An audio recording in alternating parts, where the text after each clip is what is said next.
To the single Christian who desires to be in a relationship, God has an amazing plan for you, but you gotta stay in his will. I think about the phrase God has a plan for you as one of the most comforting but not so comforting things, especially when we're single. But there's definitely a lot of stuff to unpack there. There's a lot of myths in relationships when it comes down to what a relationship does. The way society pans it out, even in like Disney movies, is that the happily ever after or whatever is dating, right? When you get in a relationship, you find your dream girlfriend, dream relationship, life's complete. I got it all together and I got nothing else to stress about. It's almost like the final destination. And in many ways, that's a beautiful thing. Relationships are beautiful. It's God's desire for many of us, but it is not the happily ever after. It's not the peak of when life starts to be good.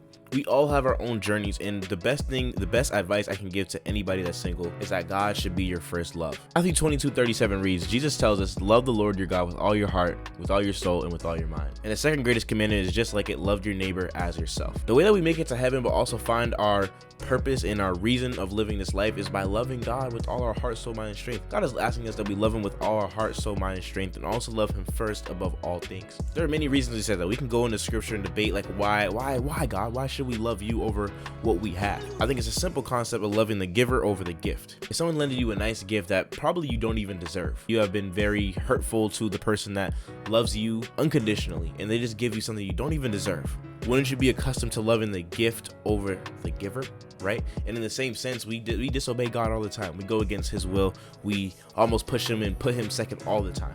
But do we look at the things that God's given us and say, I love the gift more than the giver, or the giver more than the gift? And when it comes to relationships, the only way we can truly love somebody the way it was designed to be is if we love God and if we love ourselves. The second part of the scripture says, love your neighbor as yourself. And to all my people who might be single and feeling lonely, do you really love yourself? Because how can you love someone else if you don't love yourself? It says love your neighbor, love your relationship as yourself. And just think about that for a time. I know for me, even last year, if you look at like the course of my channel, I can humbly say I didn't love myself, man. See, I feel like I had a void in my heart. I didn't allow God to truly fill that void. Therefore, I would look for relationships to fill that void. I would look for someone to give me validation, to someone to give me love that I wasn't seeking for from God. And when you put someone to that high of an expectation to love you as God does, or to make you not feel lonely, to make you feel happy, that is trying to fill a God-sized void, a God-sized responsibility with a human being. And that's unhealthy for you and also them. For you to put them in that standard, it's not fair. And in so many ways, I see even myself, but also a lot of people in ways not fully trust God. It's one thing to believe scripture, like, oh yeah, I believe Jeremiah 29, but do you trust this scripture though? Do you trust that God has a plan for your life, or do you feel like in the situation you're in, this seems dire and I'm not trying to wait anymore? Are you gonna go on that dating app? Are you gonna go hit up that girl on the street that you feel like looks good and try to fill a God-sized void out of that role? When we go outside of God's will and attain something out of God's will, you got to stay outside of his will to keep it.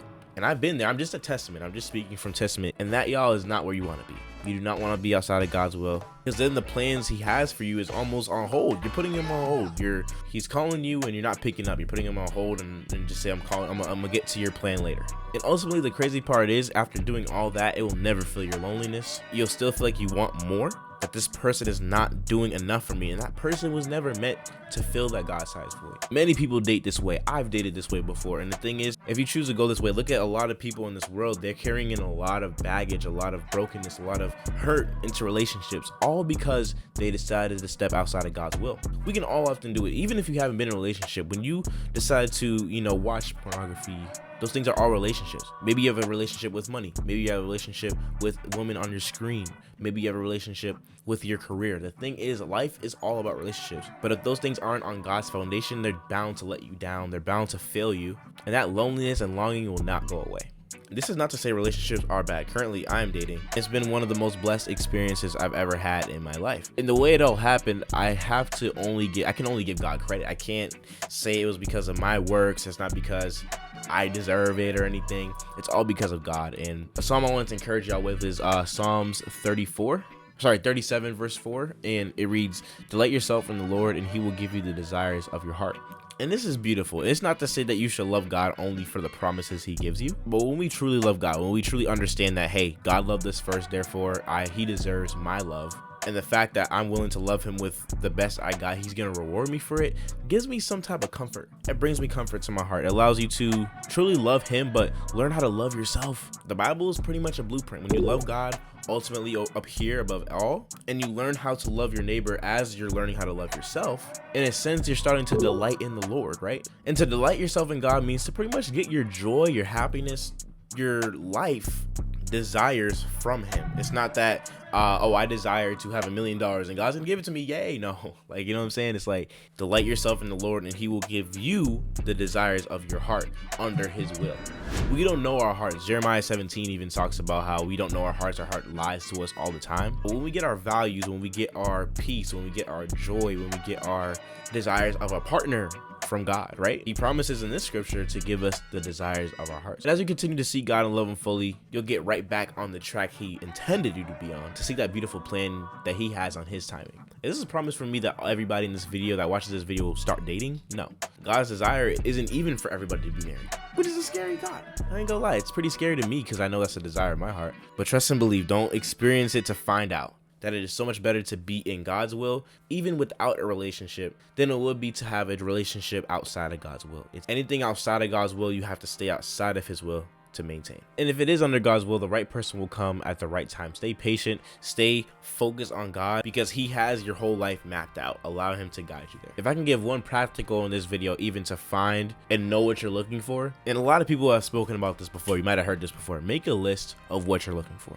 Not just to set that standard of, oh, I want a 6-foot brown skinned man who prays every day, who does this, that, you know what I'm saying? Make a list of what you're looking for. If you want to make your list of a bunch of do's or do nots or requirements or whatever, make sure that you're meeting those requirements. We can have to put God in the box of, hey, I want him to be this, that, the third. She needs to look like this. She needs to act like that. If you're going to ask God for something, make sure that you are becoming that too. If you want your partner to be patient, you want them to be understanding, you best make sure that you are becoming that person too.